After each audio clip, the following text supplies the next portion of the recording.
which establishes that Jacob and Joseph also had dark skin. And since Moses was born to Israelite parents, then Moses was dark-skinned. Now Beit al-Maqdis, Jerusalem and Bethlehem are on the Abyssinian highlands, where Moses settled with the Israelites, and then Jesus, who was sent as a prophet to the Israelites after Moses was born in Bethlehem in Abyssinia. This establishes that Jesus was dark-skinned, born to Mary, a dark-skinned mother. Jesus was not a European person with blue eyes, straight hair and Caucasian features, as featured in many of today's churches. It's obvious that all those prophets, including Jesus, had very dark skin and their hair was black and curly. They had a southern Arabian, Abyssinian type of feature because, as the Quran said, offspring one of the other and God is hearing, knowing. And another verse, God chose Adam, Noah, the family of Ibrahim and the family of Imran above the nations, offspring one of the other, and God is hearing, knowing. Jacob, Joseph, Moses, Jesus all shared the same language, which is the South Arabian language spoken by southern Misr, Abyssinia and Yemen. Since all the prophets come from the lineage of Adam, these are they on whom Allah bestowed favours from among the prophets of the seed of Adam. Then do not forget that Adam is the father of humanity and that scientists have proven that the Abyssinian highlands is the cradle of humanity, as they found there the very first human being to walk on the surface of the earth. According to DNA tests, they prove that the origins of humanity were black. Interestingly, the only prophet who had lighter skin was the prophet Muhammad, because he was not from the southern area, he was from the northern Arabian Peninsula. And his language was the Fusha Arabic, which was the language of the north. Can we further prove all this? Go back to the verses of Surat at-Tur, by the Tur, and the book written in organised lines on an unrolled goat skin, and by the house frequented, and by the roof exalted, and by the Bahr kept filled, or the large body of water kept filled. And let's search in the Tur or the Abyssinian highlands for the book written in organised lines on an unrolled goat skin. You will find the secret in this book. In the heart of the Abyssinian highlands, the Tur, and inside of the city of Aksum, now called Aksum in Tigray, the oldest Bible on earth has been discovered. The writing is organised in fine letters in the Abyssinian language Ge'ez, a South Arabian language, as if it was written by a typewriter, and in beautiful colours as if it was written recently. While its pages are straight and not flipped, the pages of the Bible are made from dried goat skin, or rek as it is called in Arabic. This is very significant because the skin of the goat, or rek, is an organic material that contains carbon atoms which can be recognised by radiated carbon testing to clearly identify the age of the document.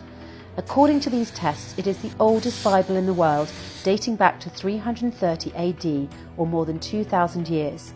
The local monks believe that this book holds magic properties. It has been preserved as one book without any damage or deterioration to the beauty of its writings and colours over time.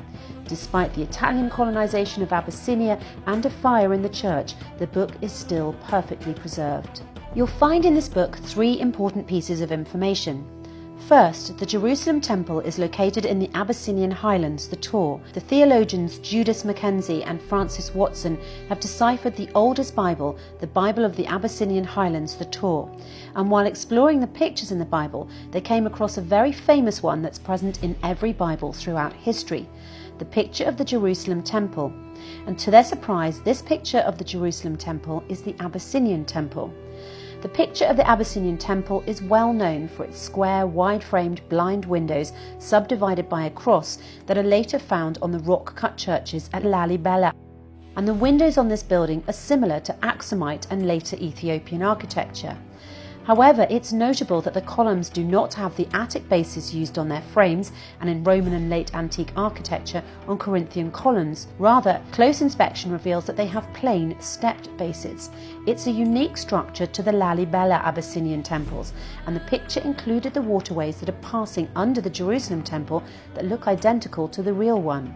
Second, in this book, which has been proved by carbon dating to be the oldest Bible on earth, is a picture of Jesus as a dark-skinned person with curly dark hair, and not the Caucasian that is present in many other churches. Also, the pictures of Mary show her as a dark African woman, different from the pictures of Mary elsewhere. This piece of information is also proved by forensic medicine in a study performed by a specialist in medical drawings and forensic medicine, Richard Neve. He examined 3 Semite skulls for the Israelis using the latest in medical scanning technologies. Neave was able to depict the closest and most accurate illustration of Jesus.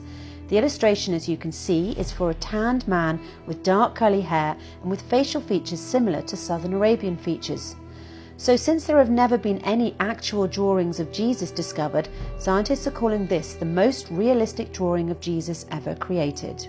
Third, the journey of the Holy Family started from the south, from Abyssinia, passing through Sudan by the valley of the Nile up until it reached Asyut in Egypt as we know it today.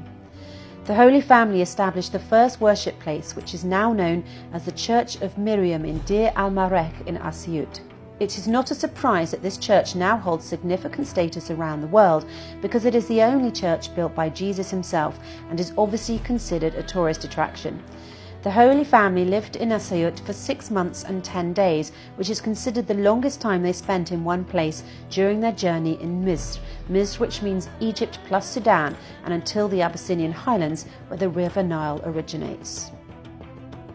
The essence of the problem is replacing Misr in recent Bibles with Egypt